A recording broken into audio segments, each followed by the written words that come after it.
the king of comedy. I have to say, I'm in love with the character of Rupert Pupkin. He is wildly entertaining, right up there with favorites like Bateman, Bender, Beetlejuice, and many others. And the movie is timeless in so many ways. I think it's actually more relevant today than ever before. So welcome to Classic Explained, Episode 6. The King of Comedy. To break it down, I'm going to use 3 themes. 1, Image of the Dreamer, where we'll discuss Rupert's character design, Rupert's image, Rupert's reputation, and some of the cinematography capturing this theme. 2, Entitlement of the Destined, where we'll discuss Rupert's detachment, Rupert's lack of fulfillment, Rupert's delusions, Rupert's outlook, the character of Masha, and the wedding scene. And 3, Price of Fame, where we'll discuss Jerry's fame, Rupert's freedom, the opening credits shot, and the ending with my interpretations, and much more. And if you like this video, please leave a thumbs up and a comment. It helps so much. And if you want to see more of these, please make sure to subscribe as well. Let's get started.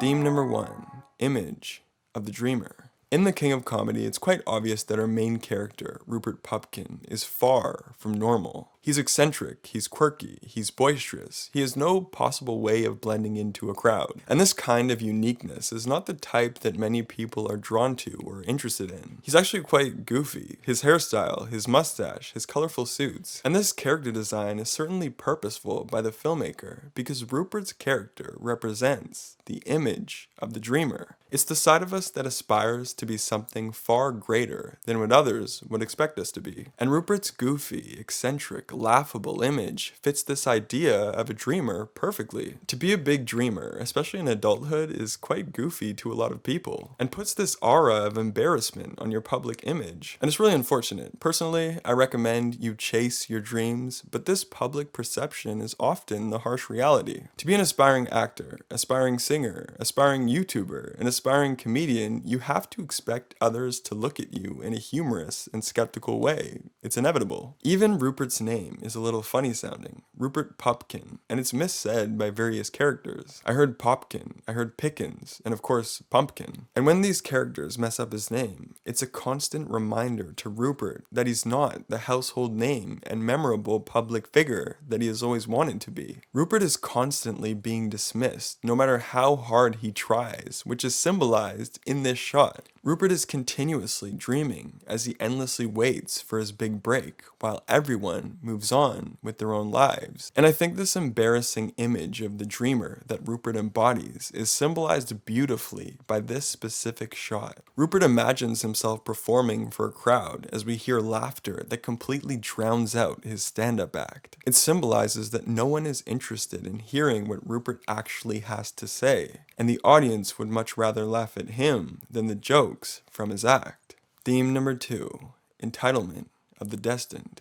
It's pretty clear that Rupert has become very far detached from society, and Rupert's detachment is not only caused by the people who ignore him and forget about him. His detachment primarily results from his own attitude and his extreme sense of entitlement. And I want to start with the root of Rupert's entitlement, which is a lack of fulfillment. Throughout the film, we never meet any genuine friends of Rupert's or any close family members. We hear his mother in the distance, but we never really see her. And according to Rupert's stand-up act, his childhood wasn't full of close family or friendship. As we hear, he was a victim of bullying and abusive parents. And as a result of his upbringing, throughout the film we see that he struggles to connect with those around him and fails to make any new friends. So since Rupert can't develop for himself the most humanly fulfilling things like family, romance, and friendship, he puts all of his value and self-worth in his dream of becoming successful, rich, and famous. And because Rupert, throughout the film, isn't at all successful or rich or famous, he has to pretend it's real. This is the reason for all of his delusions. It's why we see him pretending to appear at talk show interviews, perform at live events, and have dinner with celebrities, and why he signs his own autograph book. It's his only way of feeling some sense of happiness or fulfillment. And this now brings me to Rupert's entitlement. Rupert is so lost in his own shallow sense of fulfillment that he looks down on and feels bitter towards those who work common jobs and live normal lives. He thinks they haven't found fulfillment at all, but they have. They just have the forms of fulfillment that he doesn't know. love, romance, family, friendship, parenthood, camaraderie, fellowship, and many others. Therefore, on the phone, Rupert refers to everyone else as just cynics embittered by their own failure. And also, when he's with Rita, he asks, "Are you happy in this place, Rita?" and patronizes her for the rest of the night about showing her a more fulfilling way of life. The character of Masha is a painful, honest look in the mirror for Rupert. They're the exact same thing, frustrated by each other when they have the same problems and the same flaws. But it makes sense that they continue to remain somewhat of friends because each of them are the only other person in the film that they know with the same superficial values and delusional way of thinking. Masha also gets lost in her fantasies, describes an unfortunate upbringing, and looks down on the general public, calling them street scum. And in every argument between Rupert and Masha, they complain to each other about the other person's problems that they themselves also have. Every argument is a hyper-hypocritical argument with no sense of self-awareness. And the biggest symbol in the film of this theme of entitlement of the destined is the wedding dream sequence. In Rupert's fantasy of marrying Rita, the minister has quite an interesting speech. The speech is not about the marriage of the bride and groom. His speech is about what Rupert believes he is owed. It's an apology on behalf of the world for doubting Rupert's eventual success as a comedian. A wedding is a ceremony representing love, but Rupert doesn't know love. He sees Rita more as an accessory to his destiny. Therefore, rather than focusing on love, the speech focuses on Rupert's success and recognition. Theme number 3, price of fame.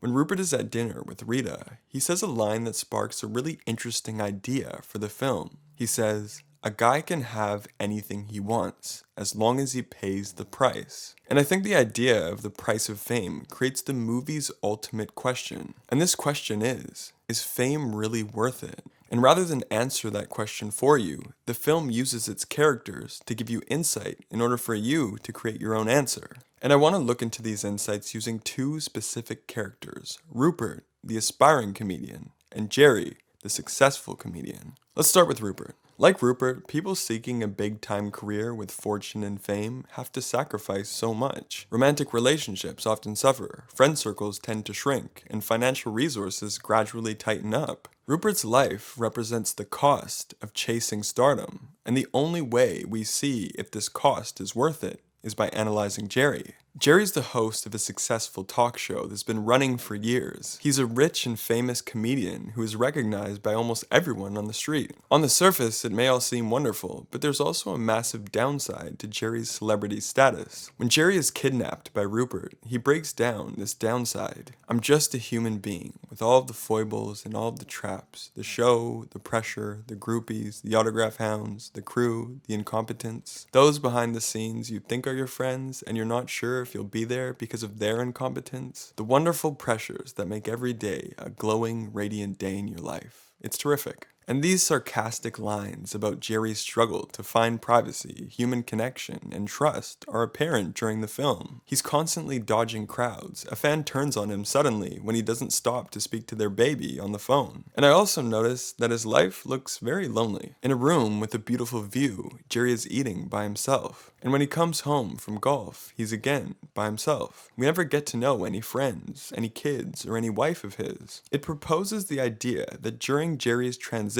into fame, he likely lost a side of him that was much more wholesome, warm-hearted, and genuinely approachable. This is also why we get an abnormally long zoom-in shot of a photo of Jerry when he was a child. It's that pure, trusting, carefree side of him that is likely gone forever. I also think that's why in one of Rupert's dream sequences, we get this peculiar moment where Jerry aggressively rocks Rupert back and forth, saying, "I hate you, but I envy you because you're you." As someone who isn't famous, Rupert has the privilege of purely being whoever he is. It's as if fame is somewhat a form of imprisonment. Which brings me to my favorite shot in the film, the opening credit shot. In this shot, we see a pair of hands pushing against the glass from the inside of a limousine. We see Rupert looking inside, almost as if his look is in pure admiration and curiosity of being in that person's position. It's like he's looking at the person on the TV screen, and the person inside is trapped in this everlasting broadcast with cameras and lights continuously pointed towards them. I completely understand why this is the longest lasting shot in the film. It manages to capture many of the themes and also capture the major question of the film: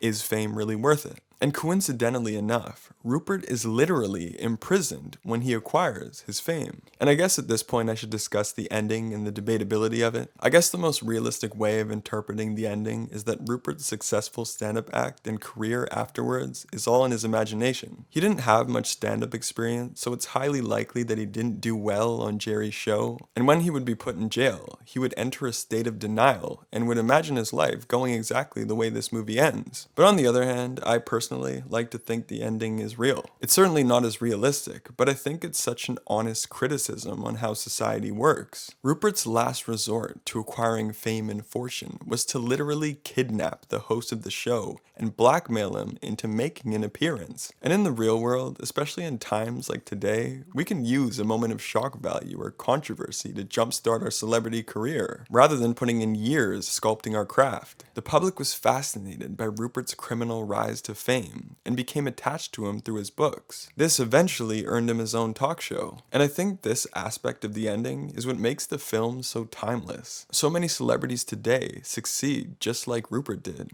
But regardless of your interpretation of the ending, we see Rupert beginning another episode of this successful talk show. And we strangely hear the announcer saying Rupert's name again and again.